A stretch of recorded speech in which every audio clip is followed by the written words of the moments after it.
aspectos fundamentales para descubrir al feto en riesgo, ¿no? Como ven ustedes en la pantalla, ustedes pueden tener mayor información en esas páginas, en redes, y fortalecer nuestros conocimientos. Esa imagen retrata una pregunta, la siguiente: ¿qué evaluación requiere un feto sano? ¿No? Algunos pueden decir, ¿a qué llamamos un feto sano? ¿No? Obviamente. ¿Es un feto en crecimiento adecuado? ¿Es un feto sano? ¿No? Versus a un feto con crecimiento anormal o déficit de crecimiento, ¿no? La respuesta podría ser la siguiente: ¿qué prueba de bienestar podría requerir un feto sano? Igual que una persona sana, ¿no? ¿Qué prueba necesitaría? El detalle es cómo logramos objetivar que esa persona o ese feto está verdaderamente sano, ¿no? Hay diferentes pruebas de demostrarlo. En nuestra vida adulta es lo que llamamos como el chequeo médico. En el feto aún no llega a fundamentarse, a hacerse de una manera rutinaria el chequeo médico, ¿no? El chequeo de bienestar fetal, ¿no? Ya que al estar hablando de nosotros de bienestar fetal, el desenlace que al final queremos evitar, ¿cuál es? La muerte, ¿no? La muerte por diferentes vías, pero al final la muerte. Y el paso previo a la muerte: asfixia, depresión al nacer, necesidad de reanimación, internamiento en UCI, aspiración de líquido meconial espeso, necesidad de cesárea de emergencia, parálisis cerebral, ¿no? Pruebas intermedias anormales, ¿no? Oligoanio severo, ¿no?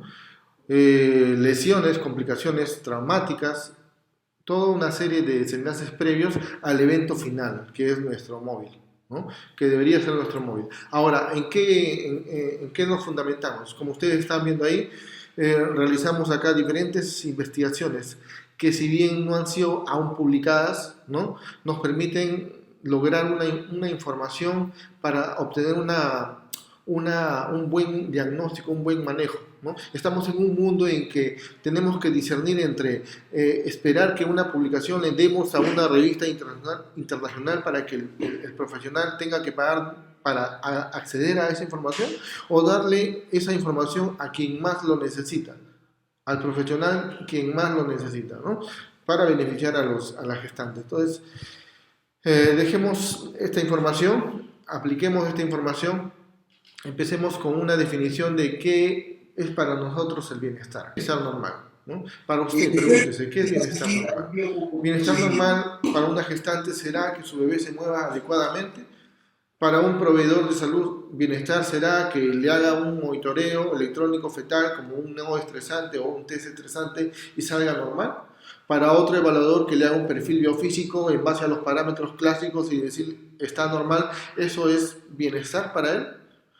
Para una persona que le hace una evaluación hemodinámica al feto tal cual nosotros nos hacemos una medición de la presión arterial, una pulsioximetría, ¿no?, un Holter, para eso será bienestar fetal, ¿no? Para otras personas, tomar una glicemia, tomar un examen de hemoglobina, o un feto hacer una evaluación de pH, hacer una evaluación de lactatos, ¿será eso bienestar? Entonces, el bienestar en sentido holístico es como la salud, ¿no?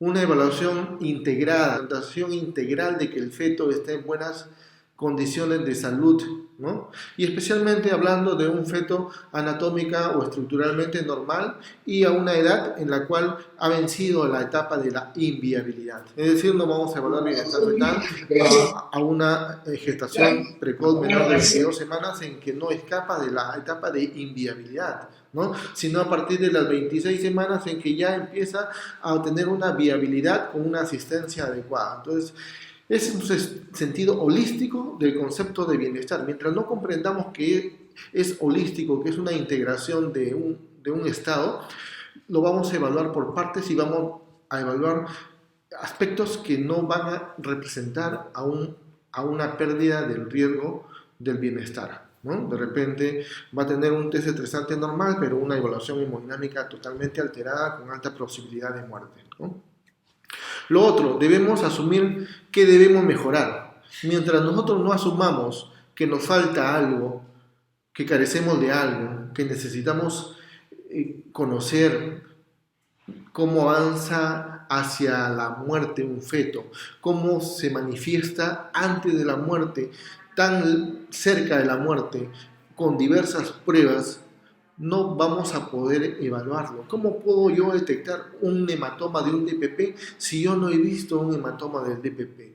¿Cómo puedo detectar un bebé que tiene una insuficiencia placentaria con una cardiotocografía patológica si nunca he visto una desaceleración de tipo 2? Si no sé cómo evaluar la variabilidad, si no sé cuál es el impacto de las velocidades de trazado, si no sé cómo se altera la arteria umbilical, si no sé cómo se altera la arteria cerebral media, si no sé cómo muere un bebé con déficit de crecimiento, si no sé cómo muere un bebé macrosómico, si no sé cómo muere un bebé con hemorragia feto-materna, si no sé cómo muere un embarazo monoclínico, ¿cómo voy a evitar la muerte de esos bebés? ¿No? Es imposible que lo pueda hacer.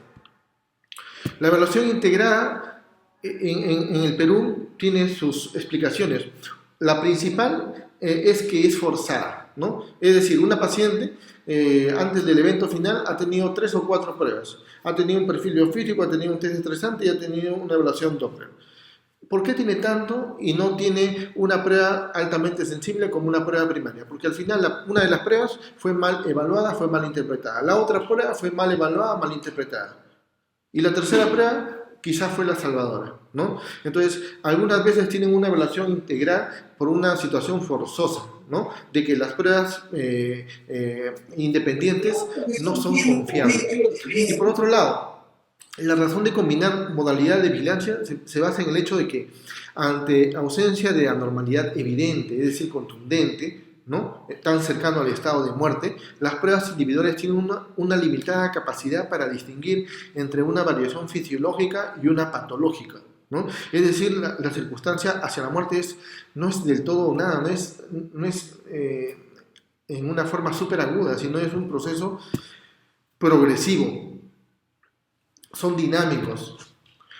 Por otro lado, no se elige la prueba de elección o primaria o sensible, ¿no? Por ejemplo, le hacen una evaluación a un bebé que tiene 38 semanas, ¿no? Tiene déficit de crecimiento y le hacen solo la evaluación Doppler de la arteria umbilical y le encuentran normal y le mandan a su casa. Entonces, ¿es la prueba primaria la arteria umbilical a esa edad de gestación en un déficit de crecimiento? No. Lo que les decía, esta vasodilatación cerebral, vemos a una cerebral media totalmente vasodilatada y tenemos también un trazado de categoría 2 o indeterminado con esas características que dicen que no es predictivo de estado ácido-base anormal, pero no hay evidencia adecuada para clasificarlo como categoría 1 o 2 y requiere vigilancia y reevaluación tomando en cuenta circunstancias asociadas. No es ni 1 ni 3, es un 2 o indeterminado, ¿no? ¿Es una variación fisiológica o es un estado patológico o es un paso previo al empeoramiento, ¿no? Es un debate que siempre existe cuando un feto pasa a una intervención como una cesárea teniendo estas pruebas que podrían ser características intermedias entre las que tienen mayor correlación a un estado muy anormal como la muerte o la asfixia, ¿no? Porque al final pasan a cesárea y salen vivos, Apgar 8-9, meconía fluido, miren, ¿saben qué? No se iba a morir, ¿no? Por las puras fue, entonces no se comprende que ya hubo el sesgo de la intervención y la mayor prueba para refutar la posibilidad de un daño mayor es que no se intervenga, ¿no? Entonces no podemos estudiar o refutar las pruebas predictivas mientras se hacen intervenciones, a no ser que no se intervengan y quieran objetivar documentadamente los eventos finales como la muerte, ¿no? Esta evaluación de monitoreo o cardiotocografía en la cual vemos la parte de la inferior, las contracciones o apenas contracciones o movimientos fetales, ¿no?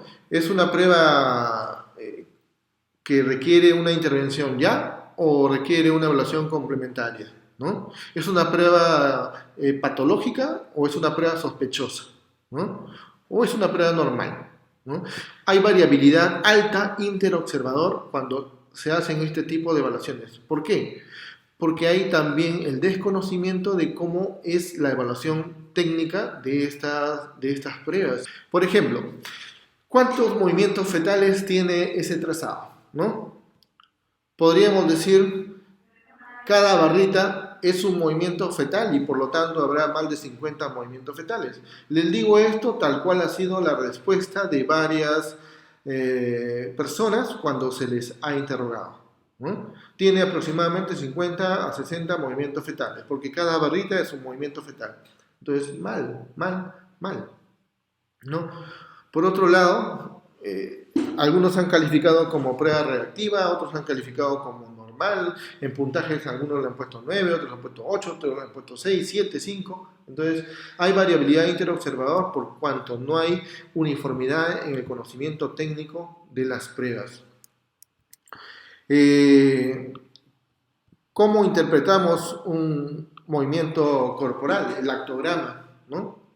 Desde tiempos ancestrales han existido intenciones de evaluar los movimientos fetales con las espicas en las partes inferiores, con los instrumentos que presionan los pacientes, pero el hecho es que si no conocemos que los movimientos fetales son señales Doppler y que el conjunto de esas señales Doppler ejercen intersecciones en los trazados y eso representaría los verdaderos movimientos, vamos a seguir erróneamente percibiendo o conceptualizando de que cada barrita constituye un movimiento fetal en vez de asumir que es el acúmulo mayor de señales ejercidas por los movimientos fetales, ¿no? No puede ser que este bebé inferior derecho se le califique con 2 puntos en los movimientos y a este otro, con totalmente discrepancia en los movimientos, se le califique igual con 2 puntos.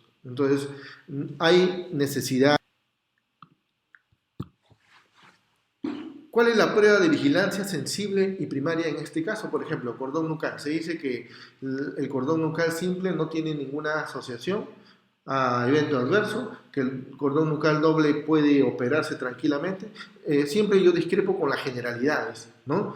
Todo tiene que particularizarse, especificarse, ¿no? Muchas pacientes con circular simple han tenido desenlaces adversos causados por la presencia de cordón y muchas pacientes con circulares dobles no han tenido ninguna asociación a evento adverso, pero es muy particular. Y una prueba de bienestar no puede determinar sensiblemente el impacto de una presencia de un cordón nucal. Por ejemplo, ¿qué tendría que ver la arteria umbilical, el Doppler de la arteria umbilical, con una presencia de cordón nucal doble o triple en un bebé de crecimiento normal? No tiene absolutamente nada que ver, ¿no? Pregúntense, ¿cuál es el vaso más comprensible, la arteria o la vena, ¿no? ¿Y quién lleva la sangre venosa? ¿No es la vena, que es la más comprensible, ¿no? Entonces, no toda prueba es técnicamente realizada o interpretada. La lectura que vemos acá dice 9 puntos, ¿no? Y el trazado es el que vemos correr a la izquierda, ¿no? Que se ve que no está reactivo. Sin embargo, las calificaciones han sido totalmente diferentes. Siempre me pregunto, ¿desconocimiento? ¿No? Y quiero pensar que es el eterno desconocimiento. Entonces hay necesidad de mejorar ese conocimiento técnico sobre las diferentes pruebas. La siguiente imagen abajo fue calificado como una placenta que cubre el óseo, ¿no? Igualmente, ¿cómo usted va a diferenciar una placenta previa de una hematoma placentario si nunca las ha visto? Entonces tiene que usted ver cómo se ve ecográficamente un hematoma y cómo lo diferencia ecográficamente de una placenta previa, ¿no? Entonces, es necesario que se mejore eso. No, hasta el momento el Perú no logra demostrar contundentemente a nivel masivo el impacto de las pruebas de bienestar. ¿Por qué? Porque aún hay debilidades técnico-cognitivas en el proceso salud y enfermedad y también en el proceso técnico de las pruebas, en la interpretación de las pruebas, ¿no? Cuando se auditan las pruebas, ¿no? Como la de arriba o la de abajo, la contundencia es 100% patológico o asociado a un evento adverso, ¿no? El perfil biofísico, ¿no? Una prueba que ha quedado en cierta forma en el desuso. De cada 10 evaluaciones al final del embarazo, ¿no? Solo 1 o 2 registran en el momento ecográfico la evaluación del perfil biofísico, a pesar de que vean que un bebé se mueve adecuadamente, respira, tiene buen tono, tiene buena cantidad de líquido, ¿no? Obvian el registro del perfil biofísico. Revise ustedes que hacen sus ecografías.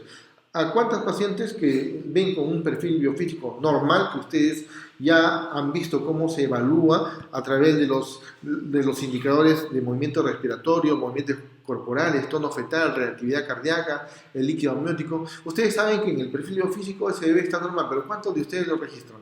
¿No? Entonces, esta costumbre de no registrar lamentablemente impacta cuando le llega un verdadero caso. Cuando le llega un verdadero caso que tiene movimientos corporales anormales, que tiene movimientos respiratorios ausentes, que tiene un pobre tono, ¿no?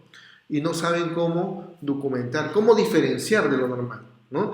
La detección de patologías, ¿no? Complicaciones, estriba principalmente en que hemos aprendido primero a diferenciar lo normal, a tener bien claro las arquitecturas ecográficas normales, las características biofísicas normales, las características hemodinámicas normales.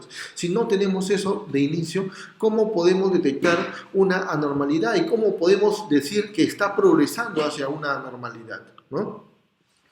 Así, la evaluación del bienestar fetal tiene una necesidad de contemplar un contexto clínico, hemodinámico, cardiotocográfico, biofísico, bioquímico. La pregunta es: ¿a quiénes, cuándo, cómo, con qué, por quién, dónde o con qué frecuencia les hago y cuál prueba elijo primariamente, ¿no?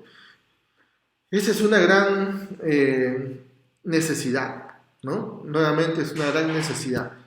Y miren cómo estamos en una época en que hemos dejado de lado la prevención de un daño como una asfixia, una muerte, y hemos dado un mayor ahínco a imágenes tridimensionales, ¿no?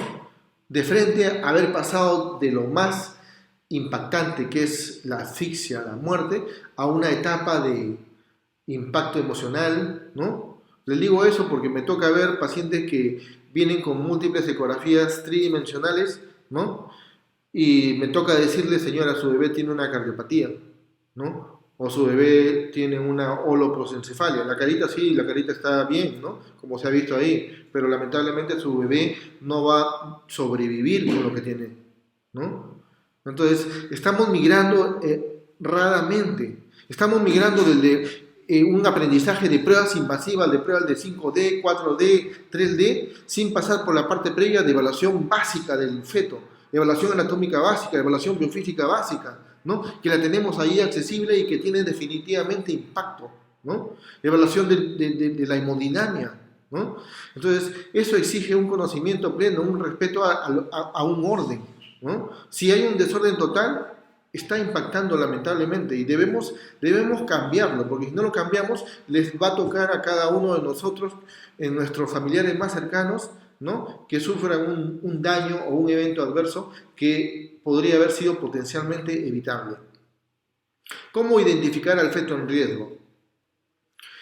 Primero, debemos conocer que los RSIU, sí, aquellos déficits de crecimiento, explican el 20 a 30% de las muertes perinatales y hasta un 50% de óbitos inexplicados, ¿no?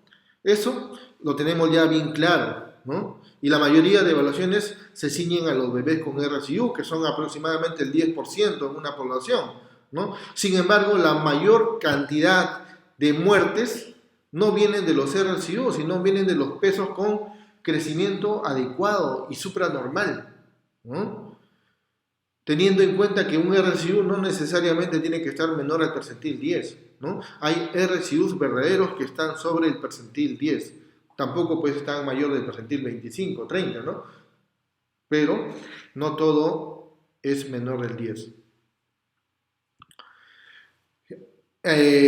Por otro lado, nos han acostumbrado a vigilar las gestantes de riesgo, ¿sí? Aquellas que tienen todas esas características, miren ustedes, ¿no? Que es cesárea anterior, que tiene alguna comorbilidad materna, que tiene preeclampsia, ¿no? Sin embargo, se está descubriendo cada vez más que las pacientes de bajo riesgo también portan fetos en riesgo. Así es. Esas pacientes que llegan porque se les pasa la fecha, 40 semanas, que no le encuentran nada, tienen multiparidad, que no tiene cesárea anterior, que no tiene presión alta, ¿no? Y que viene apenas por contracciones, ¿no? Y que llegan, que no está en trabajo de parto y que se le mide la barriga, se le escucha el latido y se le dice vaya a su casa que todo está bien, ¿no? Y a las horas o algunos pocos días regresan con fetos muertos, ¿no?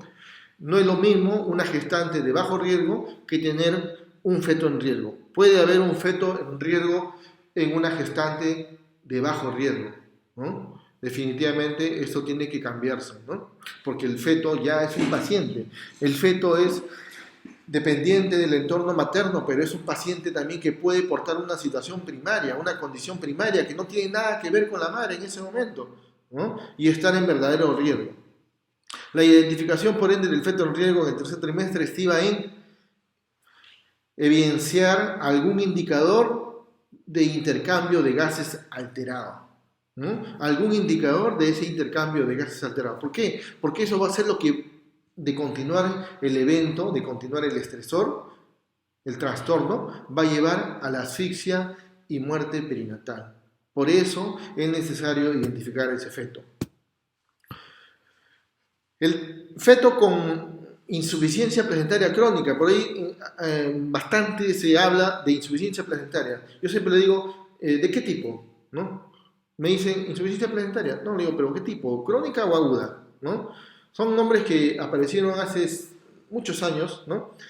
Ya no han sido vueltos a tocar, ¿no? El término crónico o agudo, ¿no? Algunos asumen de que al hablar de un RCU se está dando por algo intrínseco que es la insuficiencia placentaria crónica y de hecho es así, ¿no? La insuficiencia placentaria crónica asocia déficit de crecimiento fetal. Tiene que hacerlo porque hay cambios obstructivos placentarios, vellocitarios, y eso, a la vez que disminuye el flujo uteroplacentario, disminuye el crecimiento fetal.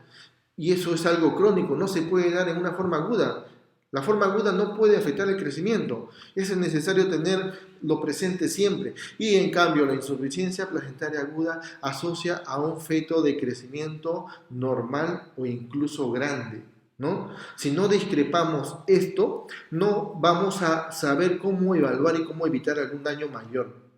Y también hay cualquier estado de crecimiento, ¿no? Que puede tener alguna u otra complicación, como por ejemplo anemia fetal, de diferentes causas, ¿no? Y sus inmunizaciones son una de las más frecuentes, infecciones también, hemorragias fetomaternas también, infecciones fetales, TORCH, coriomionitis, accidentes de cordón, 1, doble, triple, prolapsos, ¿no? Hemorragias placentarias asociadas a cretimo, asociadas a DPP, asociadas a placenta previa, complicaciones monocoriales que tienen que ver con los compartimientos vasculares, compartir lechos vasculares y otros que están apareciendo cada vez más, ¿no?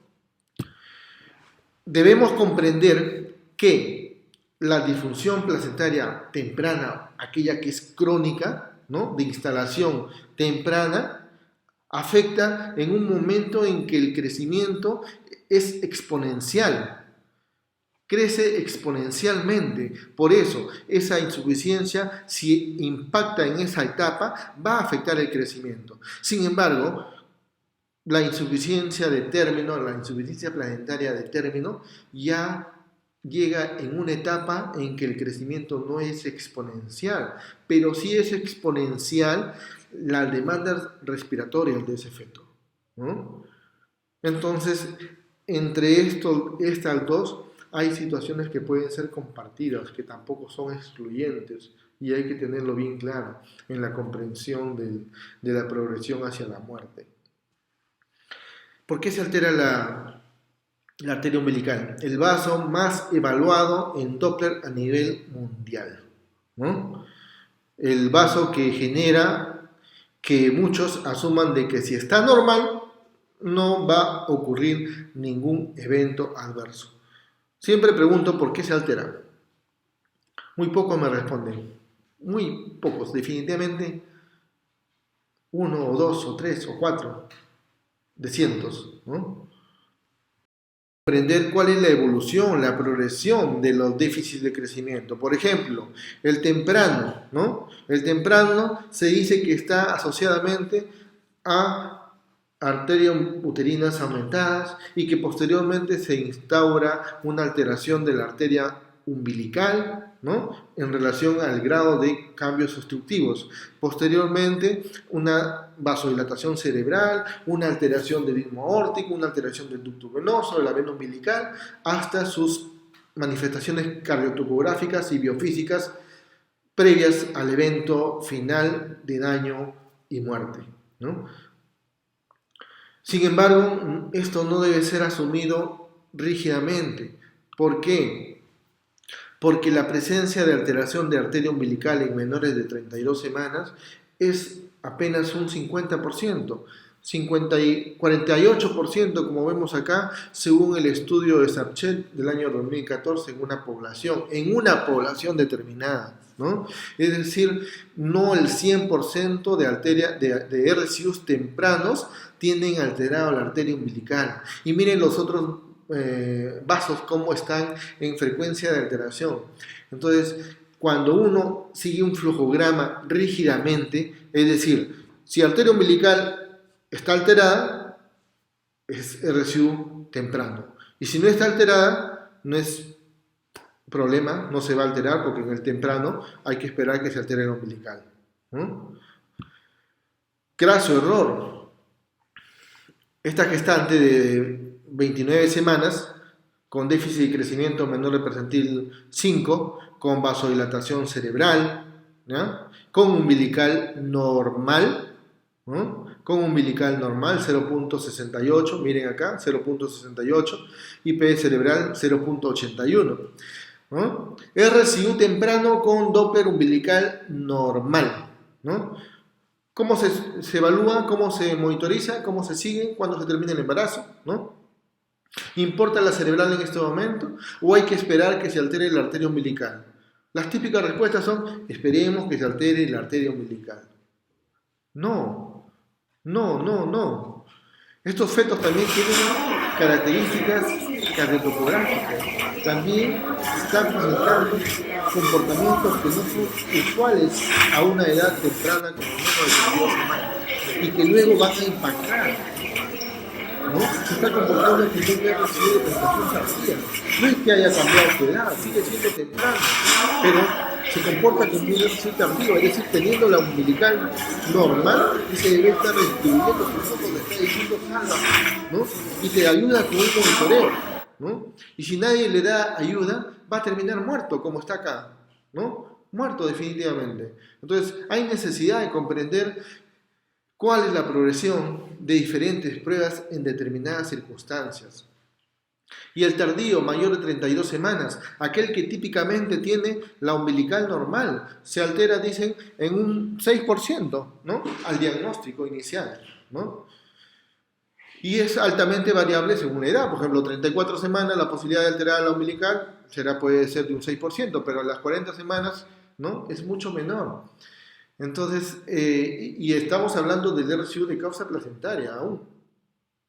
La posibilidad de alteración es muy diferente, pues la arteria uterina podría estar alterada o ligeramente aumentada, pero el vaso primariamente a evaluar es la cerebral media, porque es un signo de protección de ese feto ante una hipoxemia progresiva, ¿no? Posteriormente se instaura la alteración del ritmo aórtico hasta que se den los eventos pre-mortem como pérdidas en la anormalidades contundentes de la cardiotopografía o del perfil biofísico. Estoy enfatizando alteraciones contundentes porque previo a eso pues habrá cardiotopografía sospechosa o perfiles biofísicos limítrofes, ¿no?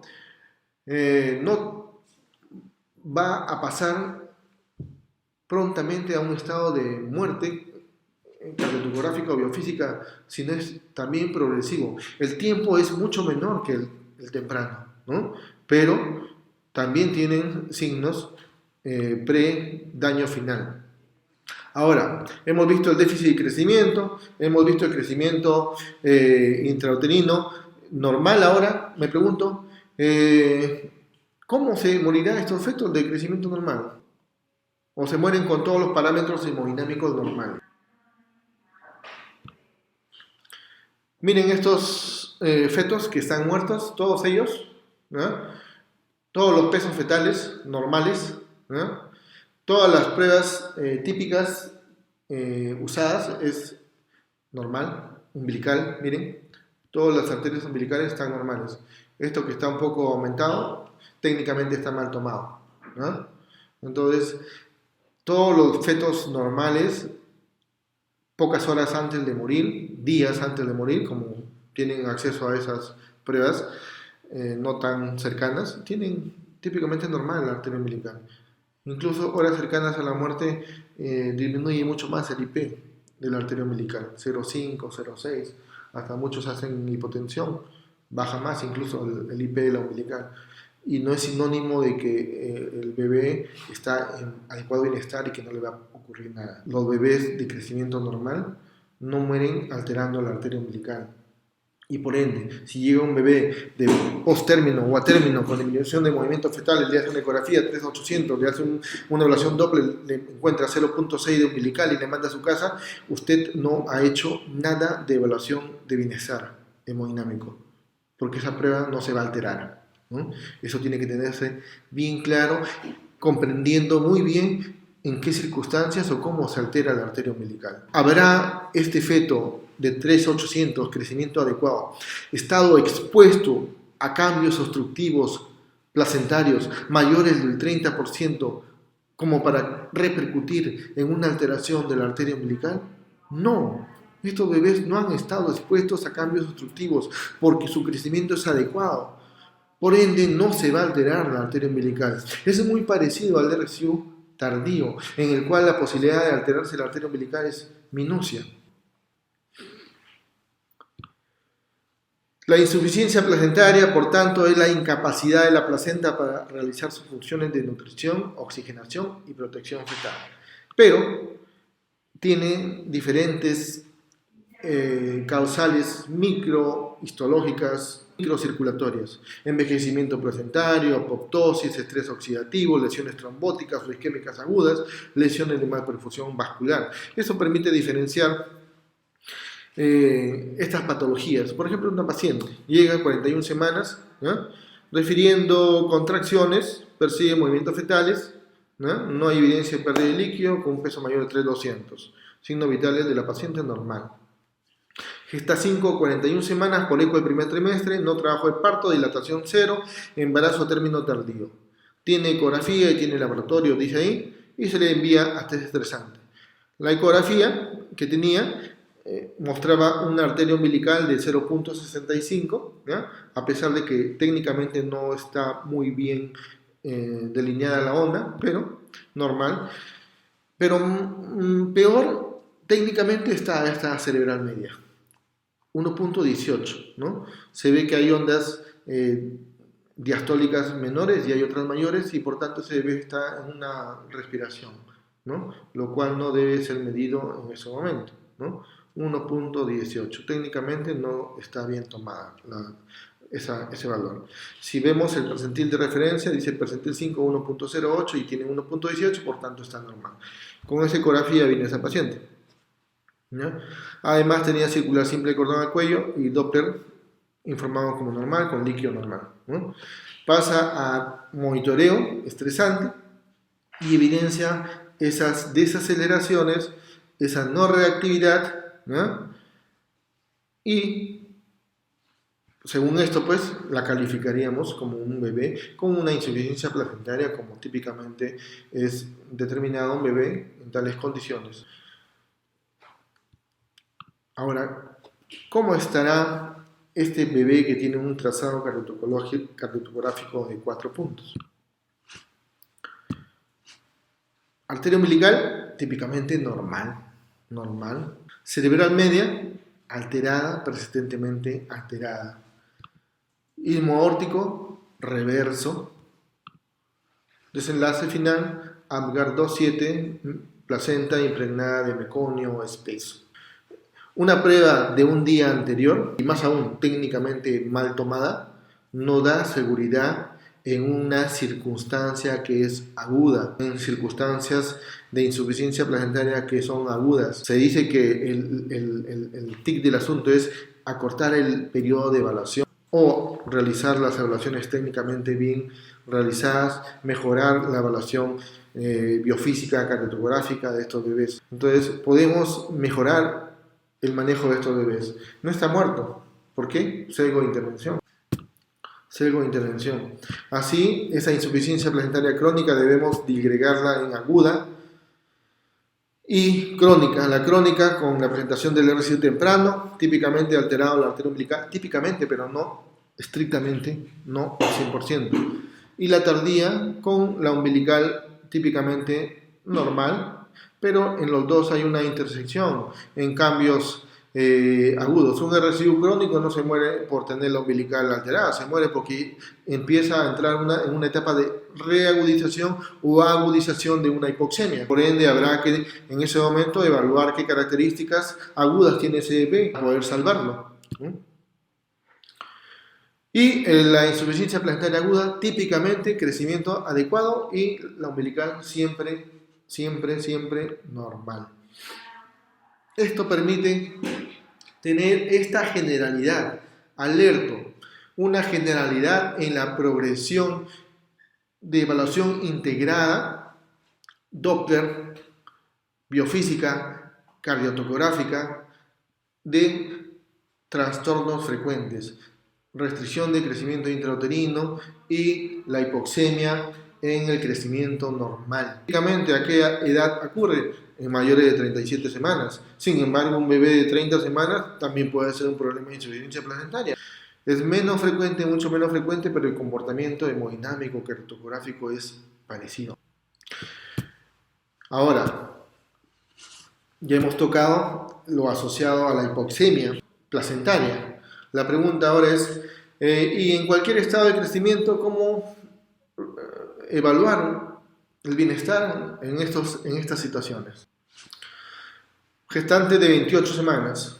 Monitoreo, se evidencia un trazado, como vemos en la parte superior. Recuerden lo siguiente, nuestro país usa velocidad de trazado de 1 centímetro por minuto. Tengan muy en cuenta eso cuando ustedes evalúen las desaceleraciones. ¿Normal o anormal este efecto? ¿Qué dirían ustedes? Pónganse la mano en el corazón y en la cabeza y digan, ¿cómo calificaría yo a este trazado? Ahorita ya ustedes están un poco sesgados porque estamos tocando los temas asociados a desenlaces adversos. 3 ciclos por minuto, con una línea de base estable, de 10 a 15 latidos de amplitud, ¿no? Típico del trazado sinusoidal asociado a anemia fetal. Vean ahí, para las 28 semanas, 29 semanas, 72 de pico sistólico, y acá tiene máximo 57 para las 28 semanas, 60. Entonces, significativamente alterado, más de 1.55 múltiplos de la media. ¿Cómo puedo yo descubrir a un bebé que se puede morir por esta patología de hemorragia fetomaterna con un pH de 7 y hemoglobina de 4 en un bebé cariotípicamente normal, muerto? Conociendo que la hemorragia fetomaterna existe, búsquenla en el Google. No es hemorragia materno-fetal, como a veces me han dicho los alumnos cuando les he presentado. Doctor, ¿se refiere de repente a hemorragia materno-fetal? No, le digo, me refiero a hemorragia feto-materna. Es una situación que está presente con nosotros y que impacta porque los volúmenes sanguíneos de los fetos son pequeños realmente, y que la frecuencia de la hemorragia de cantidad significativa o masiva, pues menos mal es poco frecuente, ¿no? De 1 en 200 a 300 partos. Y menos de 5 mililitros, 2%. Y es una de las causas ahora identificadas de muerte inexplicada. Solamente fue el RCU.